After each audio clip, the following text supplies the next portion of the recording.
Hello YouTube, my name's Nero, and today some Call of Duty Advanced Warfare, another episode of Dear Nero, which of course is the weekly series here on my channel where subscribers send me in fan mail and or fan questions, and the best come and answer them. Some Advanced Warfare gameplay today. It's not exceptional gameplay, but it's Advanced Warfare gameplay nonetheless. I've been doing a lot of custom zombie gameplay for the past couple episodes of Dear Nero, and I thought, you know, a lot of people like custom zombies, but there's also some people out there maybe don't like custom zombies, so we'll kind of mix up today. We'll put some Advanced Warfare gameplay in here, and hopefully you guys all sit back, relax, and enjoy that while we go through this week's questions, which are pretty awesome. So let's go ahead and start getting into them. First one, he's gonna write, Dear Nero, I'm sure lots of people think that there should be custom zombies in other Call of Duty games, but do you think they'll ever actually put it in another game? Keep up the awesome videos. Sam from Pennsylvania. So Sam's asking, will there ever be custom zombies in another Call of Duty game? And more specifically, I'm going to go even further on with this question. Will there ever be custom zombies added into the game by the developer itself and not by, you know, third-party people that are modding the game, right? Is that ever going to happen? I think it's entirely possible. We've seen plenty of games, and especially even recently at E3, we saw Doom, which is going to have an entire level editor. We've seen a lot of games that have that. There's no reason why I don't think Call of Duty could have a level editor. I think it would be kind of hard to fit everything, though, because, of course, they have it's not an extensive campaign, but Call of Duty always has, you know, for a 6-hour-long campaign. They, of course, have a very extensive multiplayer, and they usually have an extra game mode, be it Spec Ops, be it Zombies, be it Exo Zombies, be it Exo Survival, all that kind of stuff, right? There's all these different game modes in the game. You can only fit so much into one game, right? So I would like to see a map editor of some description in Call of Duty. I would love for that to happen. Do I think it will ever happen? Sure. I think in the future, at some point, it's probably going to happen as Call of Duty gets older and they want to continue to try to innovate. They could really take something that's not even really too innovative and just add a map editor or a level editor to the game so we can, one, create multiplayer maps to mess around with our friends on, or two, be able to make our own zombie maps. You know, zombies are going to spawn here. This is where we spawn. This is where Juggernaut is. You know, be able to place down all of these things with a map editor on your console, on your PC, or what have you. I think that would be pretty cool. Will it ever happen? I think it's going to, but it's just going to be a matter of time. Of course, we know Black Ops 3 is not going to have anything like that, but who knows? Who knows? Maybe Infinity Ward with the next game that they're going to be putting out. Maybe they're already working on something like that. You never know. You never know. Speaking of Infinity Ward, next question. He's going to write, Dear Nero, what do you think Infinity Ward will do with their game in 2016? Do you think it will be a Ghost 2 or a Modern Warfare 4? Personally, I think it will be a Modern Warfare 4 because Ghost was a fail to many people, and Infinity Ward should probably play it safe and just make a Modern Warfare 4. I'm also curious as to whether or not Ghost from Modern Warfare 2 is dead or alive. If he is alive, it would be cool to see him as one of the protagonists in Modern Warfare 4. Where are your opinions? Ghost619 from California. So Ghost is back here on the channel. He was actually featured a lot on DNA Saturday and Chem Strike Saturday last year, but no longer is he going to be able to be featured because he's finally over 10,000 subscribers. So, congrats to you, Mr. Ghost. That's awesome. But he's over 10,000 subscribers. That's like that's past the limit of people that are eligible for like DNA Saturday and Chem Strike Saturday and stuff. So it's sad to see you go, man. It's sad to see you go. But of course, you're here on Dear Nero, so that works out. What do I think that Infinity Ward is going to be doing with their game in 2016? I do think it's going to be a Ghost 2. I don't think they're going to be going to a Modern Warfare 4. They perfectly set up a Ghost 2, and Infinity Ward has always kind of gone with this strategy of we're not wrong, you guys are wrong, right? Whenever like they do something wrong or they do something that people just don't think is a good idea, they just don't seem to care. They don't seem to take that feedback, and they seem to just go on with whatever they planned on already doing. I do think there's going to be a Ghost 2. I do think it will be better than Ghost 1. And hopefully they improve a lot upon the failings that Call of Duty Ghost had. For example, hopefully the SATCOM doesn't return. Are you kidding me? I don't think anybody wants the SATCOM to return. Hopefully they stop being so depressed and they actually add a lot of color to their game. They change the color palette to their game and actually make it bright, vibrant, and colorful. That's what we all want to see, right? You might not even think about that. That may be like an aesthetic that people just don't think about. People don't think about aesthetic in video games as much, especially like Call of Duty. You're like, okay, what are the maps like? What are the guns like? But in reality, it's the aesthetic of the game, the color palette of the game that really makes a giant difference. Because if you're somebody like me that's played a lot of Call of Duty, or you're a person that does play a lot of Call of Duty, or what have you, you're going to want the maps that you're going to be putting all this playtime on to be good looking. You know, looking at Ghost, everything was brown and gray and green, and it was so depressing and boring to look at those maps. The maps themselves were okay. They weren't the best maps in the world. Like certain maps like Strike Zone were fantastic, but it wasn't the best looking maps in the game because everything was gray or brown. Like, it was terrible, or maybe a little bit of green here or there. Everything was faded and everything was gross looking. Hopefully they do something with that, as well as hopefully they continue on with the story, make the story maybe come to an ending, or maybe give us a bit more feedback and a bit more information and insight as to what these Ghost guys are like, because I did like the Ghost campaign. campaign up until the ending. I thought the ending was terrible, but I thought the Ghost campaign itself was pretty good. They had a lot of good ideas with that game, but I don't think they executed on them very well, and it's entirely possible in their next game that they will execute on them a bit better. Right, that's what I'm definitely hoping for. The idea of a Modern Warfare 4, that would be cool. That'd be cool. There's still some characters from the Modern Warfare series that are pretty good, and I think it would be interesting to see what they would do with something like a Modern Warfare 4, going back to the Modern Warfare way of doing things, because, again, I didn't like a lot of the things they did with Call of Duty Ghosts. Like, for example, changing the minimap. The idea of changing the minimap was okay, but they made it really transparent, and it was hard to read. They took the kill feed, and they put up there in the top right, like it's Counter-Strike or something. Nobody liked that. They also made the kill feed, like, super faded, so you can't even tell. Like, you weren't excited if you got a double kill or a triple kill, because you really didn't notice, because it just didn't show up there in the kill feed very properly. It wasn't good. There was a lot of just little tiny things about the game that they messed up on, so I'm hoping they improve upon a lot of that in Ghost 2, but if they were to go back to Modern Warfare 4, it would also be interesting, because they'd probably go back to the Modern Warfare 3 and the Modern Warfare 2 way of doing things, which I think would be pretty cool. And the idea of having Ghost, who of course was a character from Modern Warfare 2's campaign, you want to know if he's dead or alive? He's totally dead. I did a whole video as to whether Ghost is dead or alive, because that's before Call of Duty Ghost came out. We were wondering if that game was going to be based upon him and maybe his platoon of soldiers or something like that, but it wasn't. And it's probably just some inconsistencies, I suppose, with the graphics design as to the bullet holes and where they went into him. If you guys want to check that out, just type in like is Ghost alive, or is Ghost from Modern Warfare 2 alive, or something like that. It's one of my most popular videos, and I do a pretty good analysis, I think, and like covering all these screenshots and showing you guys exactly why it's possible Ghost is alive, but I really don't think he is alive, because if he was, he probably would have played at least some role in Modern Warfare 3. Keep in mind, Modern Warfare 3 was a direct sequel to Modern Warfare 2, right? Just keep that in mind, ladies and gentlemen. So he died in 2, and we didn't really see anything from him in Modern Warfare 3. So even if there was a Modern Warfare 4, I really doubt we would see anything from Ghost, even though he's one of our favorite characters in the game. Next question, he rates. Dear Nero, I was wondering what you think about mods being implemented into Fallout 4 on the console. I personally think that this is amazing, because you will essentially always have something to do. Matt from Ohio. So Matt is talking about an announcement that happened at E3. So Fallout 4 is, of course, going to be coming. It's going to be coming out on the PlayStation, the Xbox One, as well as the PC, which is pretty good, right? It's cool it's coming out on those platforms. But they also announced that they're going to be taking mods that the community makes for the PC version and actually making it so they work on the Xbox One, and then later on to the PlayStation 4 as well. Once again, that freaking exclusivity thing where Microsoft and Sony are always arguing over with each other over, you know, who gets what and who gets it when. So it is going to be coming to both platforms, but you're going to have to wait a little longer if you're on the PlayStation. Well, I think about it, I think it's pretty awesome. I think it's cool that they're going to be having mods on console, and hopefully a lot of other games take suit. One of the things that makes PC gaming awesome is the modding community and the modding scene. You know, you look at something like, we talked about Custom Zombies several times already in this video alone, and of course, other episodes of Dear Nero, we've done custom zombie gameplay, and over on my Let's Play channel I do playthroughs of custom zombie maps. Those are just modded maps that people put together on the PC for a game that came out in 2008, and yet people are still playing that game that came out in 2008. Like, thousands of people are still playing that old Call of Duty game way out of date, just because it has such a great modding scene, and so many people are modding the game and adding all these custom zombie maps and stuff to it, which is fantastic.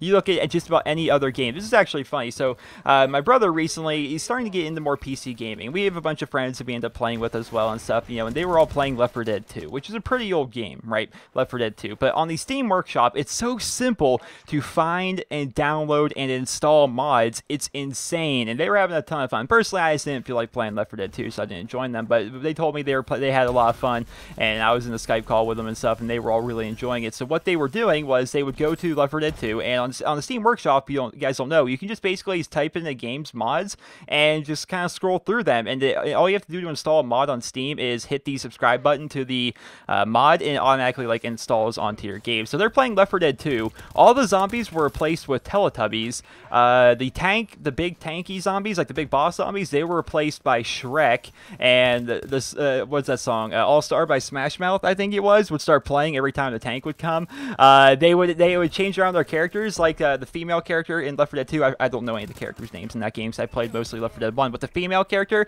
they replaced her with Lilith from Borderlands, like the Borderlands series. That was like a reskin for the character. Like, there's tons of mods for that game. It's so easy to download and install them. Like, I play Civilization. Like, I like Civilization 5 a lot. I think it's a really fun RTS. And you can download mods to that game and have different kinds of people come in there. Like, you can get Joseph Stalin and the USSR as a playable faction in that game because somebody modded and create all the assets for that and stuff like that. So it's pretty cool that all the modding stuff that you can do on PC, it's fantastic. And it's one of the things that people on console have always kind of missed out on.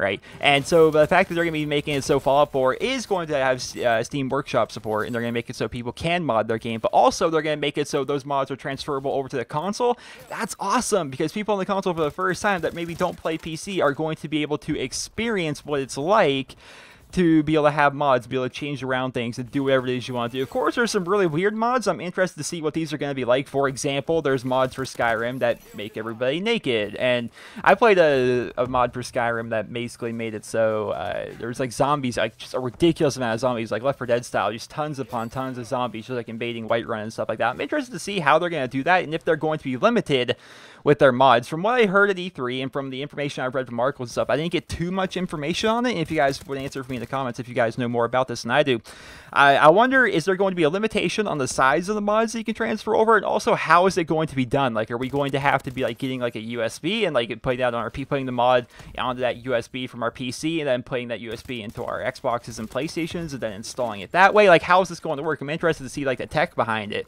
As much as I'm not a tech person, I'm interested to see how they plan on doing this kind of thing. But yeah, it's definitely awesome that they're going to be implementing mods onto console, and I'm hoping that other games follow suit. Next question, he writes, Dear Nero, I haven't heard anybody talking about supply drops or anything like that in regards to Black Ops 3. Do you know anything about that, or is it already known that there will not be a supply drop system in Black Ops 3? I look forward to Dear Nero, and keep up the great work, Andy from California. So Andy, it's been confirmed that there won't be supply drops or advanced supply drops or even a looting system at all in Black Ops 3. There's also not going to be any weapon variants. There is going to be kind of a version of weapon variants in a way in the gunsmith and the paint shop, where you're essentially going to be able to create your own weapon by taking a base weapon and adding your own attachments to it and adding your own camo and adding a name to it and stuff like that. But you're not going to actually be influencing or changing the stats in any way. So it's kind of a weapon variant system, but kind of not. It's not going to be anything like it is here in Advanced Warfare, which I'm disappointed. I think that's probably the best thing that they added to Advanced Warfare. Of all the things they tried to innovate on, I think the loot system is probably my favorite system in Advanced Warfare. I like the randomness of opening a supply drop or an advanced supply drop and having the possibility of something really cool being in there, right? I always thought that was a really neat system, and I wish it was in Black Ops 3, but I can see why it's not there. Some people don't like the system. Some people don't like the fact that other people out there get really powerful variants. For example, HPRA3 Insanity, Ball 27 Obsidian Steed, KF5 Breakneck, ASM1 Speakeasy. You look at all those really powerful variants, and sometimes you can get outgunned just because that person has a way better variant than you, and it's all random that they got it. You know, they either paid a bunch of money via advanced supply drops to increase their chances of getting that, or they just play a lot and they've opened up a lot more supply drops as a result. But sometimes it can be annoying when you're sitting there with like a really kind of a crappy variant or even no variant at all, and somebody's gunning you down with a really good variant. I see why people would not like that idea, but I still think the good outweigh the bad in that regard. So I would like to see it return. It's not going to be returning in Black Ops 3, but one can assume it's probably going to be in every Sledgehammer game, and who knows, maybe Infinity Ward picked up on it, and in their next game, maybe they'll have a system similar to what we saw here in Call of Duty Advanced Warfare. Next question, he writes, Dear Nero, I recently picked up COD 4 on PC. I found that there is a server browser and you can have up to 64 players in a game, even on shipment. So what do you think about increasing the player count in future Call of Duty games? Keep up the good work, Joe from London. So Joe, what you're talking about here again is the server browser, just like you mentioned in your message. So via the server browser on Call of Duty 4 and in World at War and a lot of PC games, if you're hosting your own server, you can have whatever rules you want, which always brings up the idea of should Call of Duty, even on consoles and the newer Call of Duty games, have a server browser feature similar to what we have in like Battlefield. If you guys play Battlefield 3, Battlefield 4, Battlefield Hardline, they all had server browser features where you can rent your own server. All right, I'm not exactly sure how much it costs, but if you have your own server, anybody's free to join it as long as you, I suppose, don't close it, and you can make whatever rules you want for that particular server, right? You can kick people out if you want to. You can do whatever you want with it, right? Which is kind of a neat idea. And so what people do on Call of Duty 4 on PC is sometimes like we're a search and destroy only server, whereas we are a 9-on-9 search and destroy only server, something like that. Or, you know, like you said there, 32 on 32 domination on shipment or something like that, which doesn't sound fun at all because it would just be a spam of grenades and martyrdoms everywhere. But it'd be wild. It'd be something to experience, I suppose. Should they do that in future Call of Duty games? The idea of having a server browser, yes. The idea of increasing the player count in future Call of Duty games by default, not so much. You know, if every single Call of Duty match, like let's say for example, you want to play just a regular old game of team deathmatch, right? The old tried and true TDM, always the most popular playlist whenever you're looking at the Call of Duty numbers, except for Advanced Warfare because they hide the numbers.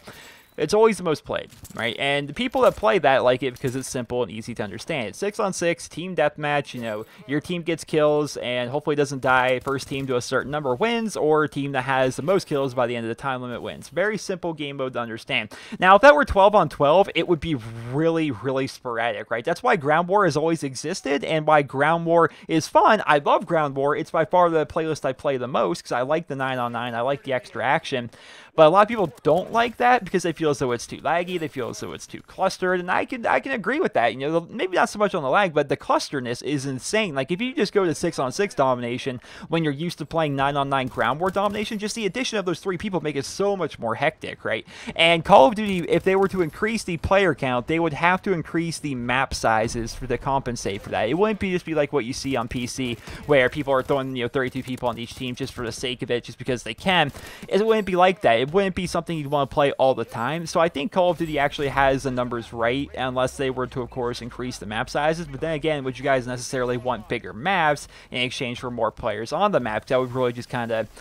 it would even out in that respect. So I don't think I would like a system like that. I think I would like to have, you know, 6-on-6 for regular, 9-on-9 in ground war. If you choose to want to play on ground war, right? If you choose to play ground war, the option is there for you. But the idea of increasing the player count permanently, I don't think I would like that very much. But again, if they were to go to a system similar to Battlefield where we have a server browser and we can actually make our own servers and stuff, then why not? Because you get to choose. It's not like you get thrown into a random server. You choose the servers that you go into. You can go into a traditional server that's actually ran by Activision or ran by Infinity Ward, Treyarch, or Sledgehammer, whoever, which is going to be your standard rules, your standard maps, your standard team sizes and stuff. That's cool. But also, if you want to make your own server, like I would make the Nero server. It would totally be a thing. If server browsers in Call of Duty were a thing, I would make one, and it would be like nothing but 9-on-9 domination on like my favorite maps. That's all it would be. I would occasionally maybe change around, like, okay, guys, today is going to be Search and Destroy day. You know, we'll play some Search and Destroy. It'll be like, we'll change around the rules maybe just for fun. It'll be first team to 12 on every map or something like that. We would change around the rules and stuff, but it'd be a lot of fun. You guys all be free to join and come and go as you please. It would be a fun system, I think, if they were to add that. So I would totally be on board for the idea of a server browser in Call of Duty, because people can make up their own rules and have their own fun with their own servers, as well as people that don't like the idea could just go on over to the Activision, the standard official servers, to have your standard playlists and your standard rules. Next question, he writes, Dear Nero, do you like the speed reload in Advanced Warfare? Do you like how it works? How often do you use it? And would you like to see it return in future Call of Duty games? This person did not leave his or her name. I don't really think about the speed reload system in Advanced Warfare. I don't use it personally. When I do use it, it's by accident, which can be super annoying sometimes, because you look down, you're like, how did I run out of ammo already? I think a lot of us did that when the game first came out. We would constantly run out of ammo because we were speed reloading without even realizing it. But yeah, I don't really care about it. I really don't use it. I forget it exists, and should it return in future Call of Duty games? I suppose maybe there's people out there that really like the system and that they enjoy it, but for me personally, I really never think the speed reload. I just reload like I normally do. Sometimes I spam the X button if I'm really trying to get a reload off quickly, and that's just by pure habit and pure nature. Like, that's instinct to me. I don't do it because I'm trying to speed reload. I'm just like, oh crap, I need to reload, hurry, hurry, hurry. You know, and sometimes maybe I do a speed reload as a result of that, but I don't think to do it. It just sometimes happens. Next question, he writes, Dear Nero, I just got finished volunteering at a summer camp for kids. I want to know if you've ever attended or volunteered at any summer camps when you were younger. Michael from the Music City. So Michael, growing up, I would go to these summer camps quite a bit. It wasn't even just for summer. I would just go to camps just for the sake of it, because we lived out in the country and stuff like that, and it was just something to do. As well as I was a Boy Scout. What ages was I in Boy Scouts? I'm trying to remember. I never actually made it to, like, you know, the top end of anything like that. Like, it started when I was younger. I want to say 8-ish, somewhere 8 to 10, somewhere is what I think I started, probably 10, I don't know, somewhere in that range, and I probably stopped when I was like 12 or so. So I was in there for like maybe 3 or 4 years or so. I started out as what's a little tiny thing? Is that the Cub Scout? I think is like the lowest of the Boy Scout thing. It's like when you're a little kid, and there's like Wolf Scout, and there's like Bear Scout or something like that. I don't know. I think I made it to Bear somewhere in there. I didn't go very far, but we would go camping in the woods, and we would go out there with really like nothing on us besides like some pots and pans. We'd have to make our own fires. We'd have to go the bathroom out in the woods. We have to, we didn't have to catch our own food. We had to cook our own food, and we had to, of course, get the wood and make fires and just do stuff like that. It was fun. I liked doing that kind of stuff when I was a kid, and to this day, I still think those are some cool experiences. Being able to just go out there in the woods with a bunch of people, because of course you're friends with everybody that you attend your Boy Scouts with, right? So you just go out there and just mess around in the woods, and it was fun. It was fun stuff growing up. There's, of course, a bunch of camps and stuff like that you would go to over the summer and stuff. So that is the extent of my, I suppose, summer camp knowledge. I didn't really do a whole lot with it, though. Again, I went out to some certain camps and stuff like that, but it was never really anything big. But once I got a little bit older, I really lost interest in Boy Scouts, because then things started getting difficult. I had to learn stuff and actually do stuff, and it was oh, I just want to go camping and mess around. That's all we did when we were younger. I don't want to actually learn stuff. That's silly, so I didn't go anymore. Next question, he rates, Dear Nero, you always say you love World War II, but my question is, what do you love about it? When I think of World War II, it's pain and suffering. Anyways, I'm still a big fan. Your Noah from Australia. So, Your Noah, which is a weird name, it's Your, Y-O-U-R-N-O-H-A. Apparently that's a name. I don't know. I've never heard that before. It's totally unique.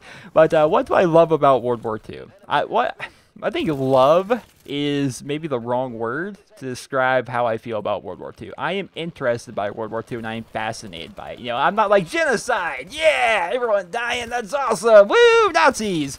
I'm not like that at all.